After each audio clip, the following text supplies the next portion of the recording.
আজকে তোমাদের সাথে শেয়ার করতে এসেছি অনুষ্ঠান বাড়ির মতন পিওর নিরামিষ তরকারি, পটলের তরকারি। তো দেখো এখানে পটলগুলো আলুগুলো ভালো করে নুন হলুদ মাখিয়ে রেখেছিলাম। তারপরে কড়াইতে তেল গরম করে এখন পটলগুলো আলুগুলো সব ভেজে নেব। এখানে আলু ভাজা কমপ্লিট, এখানে পটলটা ভাজা হচ্ছে। আর এখানে মশলাগুলো কিছু গুছিয়ে নিয়েছি, টমেটো আর আদা, আর কিচ্ছু দিতে হবে না, আর একটু পোস্ত। এখানে দেখো জলে গুলিয়ে রেখেছিলাম পোস্তটা, কি দারুণ লাগছে। এবার দেখো কড়াইতে একটু গরম হয়ে গেলে একটু তেল দিয়ে ভালো করে চিনিটা দিয়ে, যতক্ষণ না চিনির কালারটা না আসে ততক্ষণ কিছু দেওয়া যাবে না।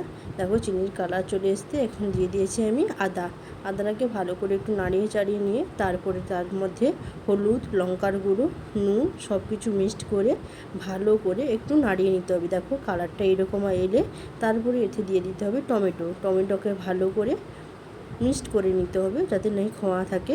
আর নুনটা একটু কম দিয়েছিল তো একটু বেশি করে দিয়ে দিলাম।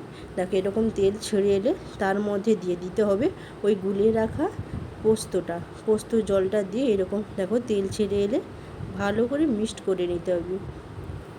এখন মিক্সড করা হয়ে গেছে।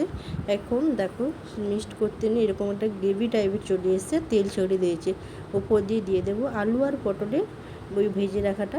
আর তেল দেখো এরকম যেন একটু বেশি তেল লাগে, কারণ নিরামিষ তরকারি, তাই ভালো করে মিশিয়ে নেওয়ার পর এরপর এতে দিয়ে দেবো। কেউ গরম জল দিতে পারো, কেউ ঠান্ডা জল, আমরা গরম জল দিয়েই করেছি।